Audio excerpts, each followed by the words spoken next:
누구든지 우리가 예수님 만나기 전에 기질들이 있는 것 같아요. 예수님을 사명으로 인격적으로 딱 만나기 전에 우리를 생각을 해보시고 우리 가문의 기질도 좀 생각해 보시고 여러 가지를 생각해 보면은 내가 예수님의 그 새 생명, 새로운 법과 질서겠죠. 그 법과 질서가 내 안에 온전히 임하기 전, 그 전이 있다는 것을 오늘 이 베드로전서 1장에도 지금 얘기하고 있거든요. 우리는 누구나 옛날의 삶이 있다는 거예요. 그 옛날의 삶이 뭐냐면 아담과 하와가 죄짓기 전에는 하나님께 스스로 순종하는 완전한 삶이었을 거예요. 그리고 하나님과 굉장히 교류가 깊은 삶이었을 겁니다. 근데 그들이 죄를 범함으로 말미암아서 하나님과 멀어지면서 죄가 다스리는 새로운 법이 시작되기 시작했어요. 그래서 그들의 자녀는 첫 때에서 살인이 일어나는 죄의 법이 시작되게 된 거예요. 그 이후의 후손들도 아담과 하와에게 씌워졌던, 아담은 땀을 막 흘리고 해야지만 돈을 벌 수 있고 이런 벌을 받았고, 하와도 남편의 지배를 받게 되는, 그때부터 막 전수되기 시작하는 거죠. 그러니까 하나님의 법에서 이 법으로 바뀌는 거예요. 근데 그게 지금 예수님 오시기 전까지 이 세상을 지배했다고요. 나의 욕심과 나의 우상과, 그러니까 하나님의 반대되는 법들이 계속 우리를 지배하기 시작했습니다. 우리가 쭉 내려오면서 얽히고 설키고 막 하겠죠. 여기서도 상처받고 저기도 상처받고, 그런 DNA를 만들어가면서 새로운 만남들이 생기고 새로운 관계들이 생기고 또 거기서 새로운 죄들이 파생하고 하면서 우리의 삶이 뭔가가 짜맞춘 것 같이 그 죄의 결과들이 우리 삶에 계속 있다고요. 우리 위에 때도 그걸로 계속 흘러온 거예요. 우리가 예수를 딱 만나면 이거를 바꿀 수 있는 능력이 우리한테 옵니다. 그 죄의 고리가 끊어지는 거죠. 내가 가지고 있는 옛 성품들을 잘 좀 파악을 해야 될 것 같아요.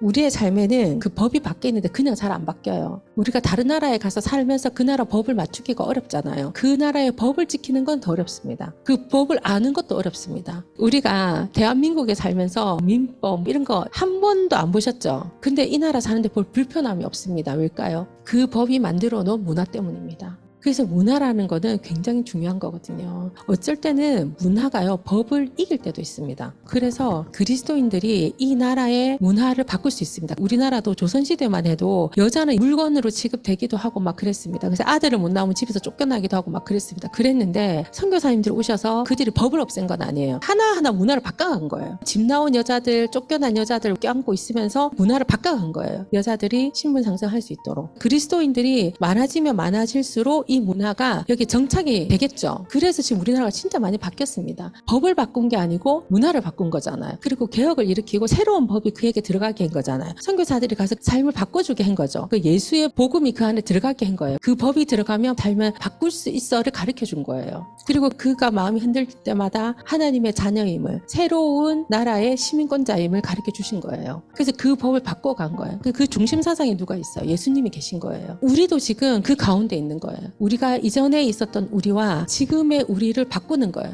그래서 이런 과정들이 하나님이 원래 만들어 놓으셨던 가정, 나라, 기관들, 국가, 그런 것들을 하나님의 나라로 쭉 이렇게 바꿔 가시는 거거든요. 그때 누가 필요하냐면 그리스도인들이 필요한 거예요. 그들이 문화를 형성해서 보여줘야 되는 거예요. 그러면 나머지 분들이 따라옵니다. 근데 이게 쉬울까요? 자기 거 뭐 하나 내려놓는 거 어려우시죠? 정금 같은 순금 같은 시험이 되는데, 순금은 불속을 통과해야 순금인 것이 입증이 됩니다. 참된 믿음도 시련을 겪고 나와야 참된 믿음인 것이 입증됩니다. 예수께서 모든 일을 완성하실 때에 하나님께서 승리의 증거로 내보이실 것은 여러분의 믿음이지 여러분의 금덩이가 아닙니다. 그래서 우리가 제일 편한 게 뭐예요? 내 맘대로 사는 거예요. 근데 그 삶은 정금 같은 삶이 아니기 때문에 하나님이 우리에게 주신 그 뜻을 온전히 이룰 수가 없는 거예요. 지금 여러분이 한번 살펴보고, 하나님 나를 어떻게 훈련하고 계신가? 하나님 높일 때에 이 사람이 올라간 만큼 심하게 떨어지지 않도록 하나님이 이 사람을 하나하나 만들어 가시는 거예요. 그래서 인내가 필요하고 순종이 필요합니다. 그리고 내 삶을 망치려고 하는 그 사단의, 대대로 내려오는 사단의 그 악한 풍습들이 있지 않겠어요? 하나님의 영광이 크면 클수록 그 사람은 더 많은 공격을 받게 돼 있습니다. 유혹들이 오게 돼 있습니다. 그래서 하나님이 하나하나 이 사람들을 만들어 가는 거예요.